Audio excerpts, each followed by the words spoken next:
Hi guys, स्वागत है आप सभी का मनीष टेक सीरीज के एक और नए वीडियो में।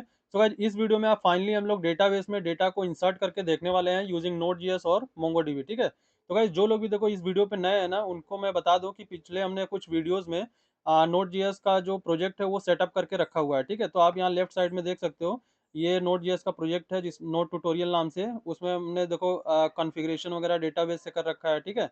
कंट्रोलर के बारे में मैंने बता रखा है, फिर मिडिलवेयर के बारे में बता रखा है, मॉडल्स के बारे में बता रखा है ना, राउट के बारे में बता रखा है।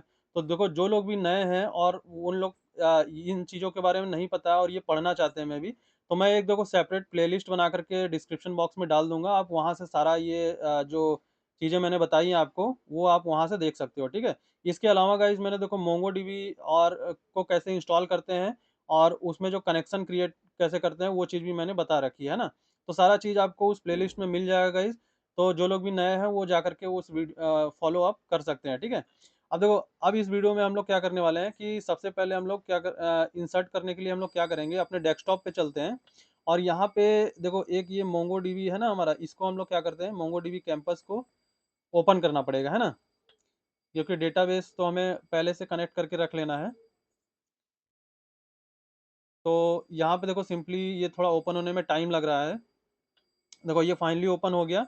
अब देखो, ये मन सीरीज नाम का जो हमने कनेक्शन बनाया था ना, इसमें देखो यहाँ पे कनेक्ट का ऑप्शन दे रहा है। तो हम यहाँ से कनेक्ट पे क्लिक करेंगे और ये देखो हमारा वेलकम टू मोंगोडीबी कैंपस, मतलब हमारा डेटाबेस से कनेक्ट हो चुका है। ठीक है। अब देखो, इसके अलावा फिर हम लोग चलते हैं अपने कोड पे। इसके अलावा गाइज, इससे पहले हम लोग कोड पे चलें, यहाँ पे हम लोग देखो पोस्टमैन है, पोस्टमैन को भी हम लोग ओपन कर लेते हैं, है ना।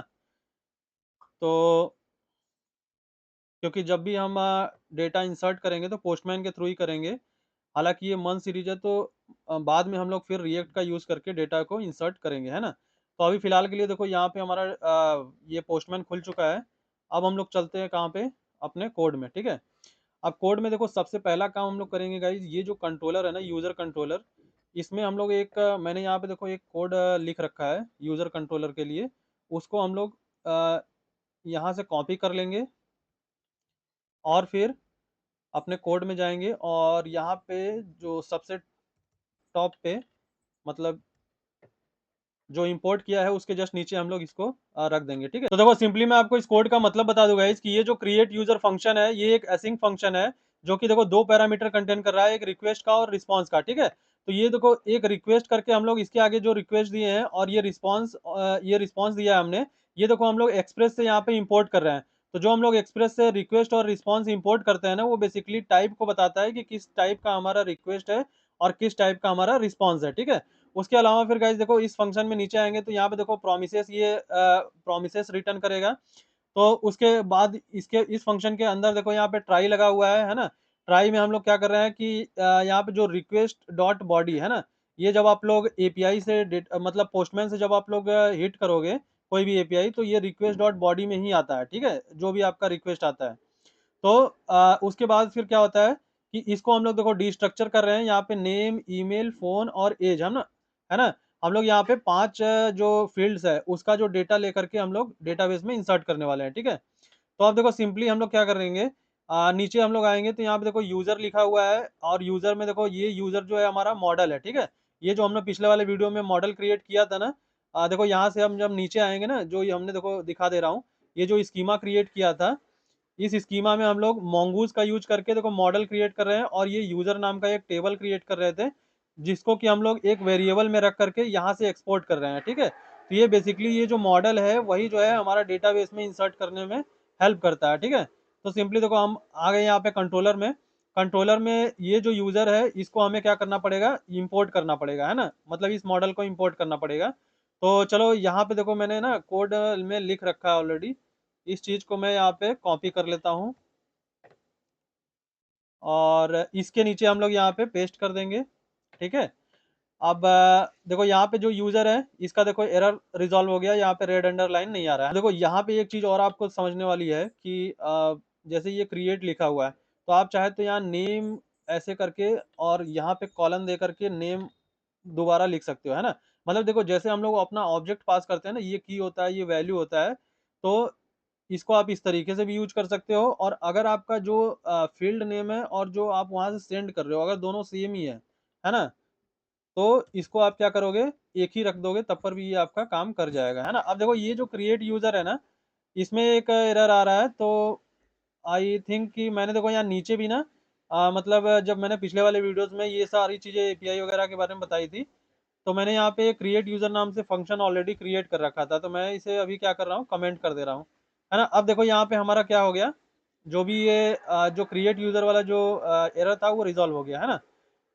तो यहाँ पे देखो अब फाइल में कोई भी एरर नहीं है। इस फाइल को हम लोग सेव कर देते हैं और फिर हम लोग क्या करेंगे कि अपने राउट्स में चलते हैं, है ना। राउट्स में देखेंगे, देखो यहाँ पे क्रिएट यूजर नाम का ऑलरेडी हमने यहाँ पे राउट बना रखा है, ठीक है। तो अब इसी को हम लोग क्या करने वाले हैं, क्रिएट यूजर राउट का यूज करेंगे हम लोग पोस्टमैन में, ठीक है। तो चलो पोस्टमैन में चलते हैं और यहाँ पे हम लोग क्या करते हैं कि ये जो हमारा राउट है ना क्रिएट यूजर का, उसको हम लोग यहाँ से हिट करने वाले हैं, ठीक है।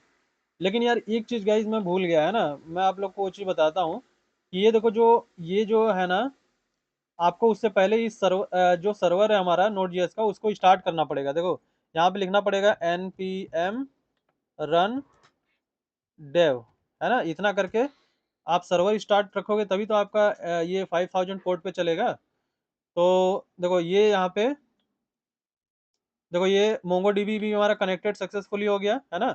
और हमारा जो सर्वर है वो पोर्ट 5000 पे रनिंग है, ठीक है। तो अब हम लोग क्या करेंगे, यहाँ पे डेटा इसमें चलते हैं पोस्टमैन में। और यहाँ पे गाइस सबसे पहला काम हम लोग करेंगे, देखो अभी ऑथराइजेशन वगैरह कुछ नहीं है, बॉडी में जाएंगे हम लोग। और बॉडी में यहाँ पे देखो रॉ जेसन, रॉ यहाँ पे सेलेक्ट करना है और यहाँ पे जेसन आपका रहना चाहिए, है ना। देखो यहाँ पे टेक्स्ट है, जेसन है, एचटीएमएल है, तो आपको यहाँ पे जेसन जो है वही रहने देना है ना। अब इसके बाद गाइस देखो यहाँ पे चलते हैं और देखो यहाँ पे ना मैंने रिक्वेस्ट भी यहाँ पे लिख रखा है, ठीक है। यहाँ से इसको कॉपी कर लेते हैं और पोस्टमैन पे चलते हैं और ये इस रिक्वेस्ट को इस पोस्टमैन में पास कर देते हैं, ठीक है। तो देखो ये 5 फील्ड जो मैंने आपको बताया था ना कि नेम, ईमेल, फोन और एज और पासवर्ड, ये हम 5 फील्ड उसमें सेंड करने वाले हैं, ठीक है।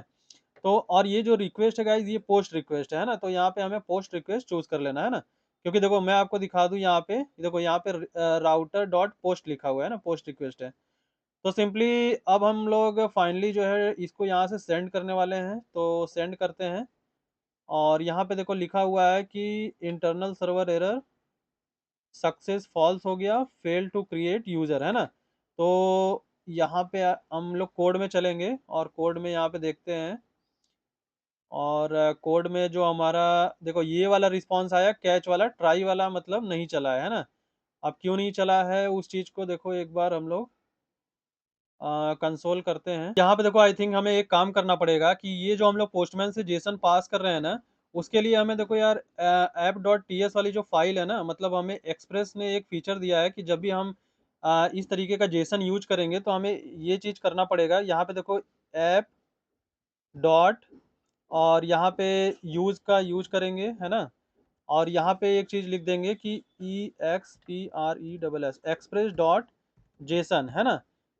तो ये जो जेसन है वो हमें यहाँ पे यूज करना पड़ेगा, ठीक है। इतना करने के बाद देखो हम इस फाइल को यहाँ पे सेव कर देते हैं, है ना। और फिर से जब सेव करते हैं तो हमारा देखो यहाँ पे फिर से सर्वर रन हो गया सक्सेसफुली। और उसके अलावा फिर हम लोग चलते हैं यहाँ पे पोस्टमैन पे और फिर यहाँ पे हम लोग क्या करते हैं, हिट मारते हैं। ओ वाओ गाइस देखो हमारा जो डेटा है वो डेटाबेस में इंसर्ट हो चुका है, देख रहे हो। यहाँ पे देखो सक्सेस का मैसेज आ गया, फिर उसके बाद यूजर क्रिएटेड सक्सेसफुली। और ये आपका इस तरीके का कुछ फॉर्मेट आपने दिया हुआ है, ठीक है। देखो जहाँ पे नेम है, ईमेल है, फोन नंबर, पासवर्ड सारा कुछ क्रिएट हो गया। और ये देखो ये एक यूनिक आईडी आपको रिटर्न करता है डेटाबेस से, है ना। उसके बाद देखो ये क्रिएटेड ऐट है और ये अपडेटेड ऐट है ना, ठीक है। और उसके अलावा फिर चलो हम लोग यहाँ पे चलते हैं एक बार अपने मोंगो डीबी पे। और इसको एक बार यहाँ पे भी देखना पड़ेगा ना कि हमारा वो चीज़ आया या नहीं आया, है ना। क्योंकि इसको देखो एक बार फिर से इसको रिफ्रेश कर लेते हैं। देखो जैसे ही यहाँ देखो मोंगो सीरीज है, यहाँ पे जैसे हम रिफ्रेश करते हैं देखो मोंगो डीबी हमारा क्रिएट हो गया, है ना। तो गाइस जैसे कि मैंने पहले भी बताया आपको कि आपको डेटाबेस यहाँ पे क्रिएट करने की जरूरत नहीं है ना। जब आप कनेक्शन सॉरी वो कॉन्फ़िग में है ना। ये देखो जब आप डॉट env में आओगे ना, डॉट env में देखो यहाँ पे आपको जब ये मोंगो यूआरएल दोगे ना, उसी के साथ ही आपको डेटाबेस का नाम लिख देना है, वो ऑटोमेटिकली जो है आपका डेटाबेस में क्रिएट कर देगा, है ना। आपको अलग से लिखने की ज़रूरत नहीं है, मतलब क्रिएट करने की ज़रूरत नहीं है यहाँ से, है ना?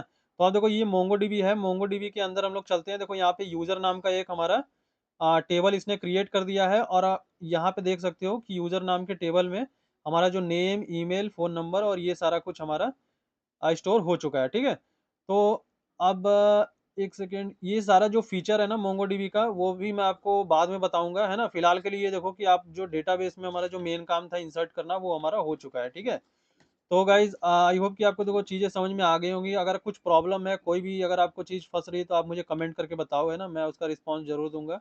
और ऐसे ही देखो वीडियोज़ के लिए ना आप मुझे फ़ॉलो भी कर लो, है ना? मतलब सब्सक्राइब कर लो अगर यूट्यूब पे देख रहे हो तो। तो मिलते हैं नेक्स्ट वीडियो में। इसके आगे का हम लोग जैसे जो अभी क्रिएट करके देखा है, तो उसके बाद हम लोग अपडेट, डिलीट और उसके बाद सारे डेटा को फेच करके भी देखेंगे हम लोग, ठीक है? तो मिलते हैं नेक्स्ट वीडियो में। Thank you so much for watching this video.